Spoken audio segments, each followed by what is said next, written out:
I ferrovieri si sono fermati dalle 9 alle 17, i dipendenti del trasporto su gomma pubblico e privato per 4 ore. Attenzione se dovrete prendere l'aereo venerdì 26, i lavoratori di questo settore si fermeranno dalle 10 alle 14.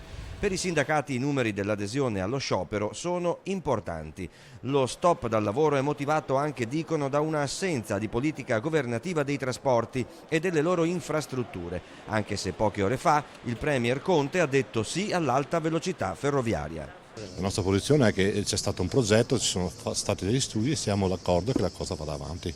Il raddoppio dei binari in Veneto interesserà la tratta Verona-Vicenza-Padova. Dal treno al tram il passo è breve. La CGIL ha ribadito oggi come il mezzo della LOR sia l'unico possibile per la città del Santo e il suo hinterland, ma ha raddoppiato le sue critiche, non solo alla scarsa manutenzione del tram, già manifestate nei giorni scorsi, ma anche a Bus Italia Veneto. Da Bus Italia ci aspettiamo ben poco perché ha dimostrato di essere un'azienda con la testa totalmente romana e poco legata al territorio. C'è bisogno di una guida locale e non di una testa FS, anche alla luce del fatto che FS in queste ultime ore deve salvare l'Alitalia e per cui i soldi non vanno nel trasporto pubblico ma vanno in un'altra direzione, giusta o sbagliata. Noi siamo preoccupati per quello che può succedere al servizio per i padovani. Una delegazione delle 3 sigle sindacali dei trasporti che non scioperavano unite da 17 anni è stata ricevuta dal prefetto Franceschelli.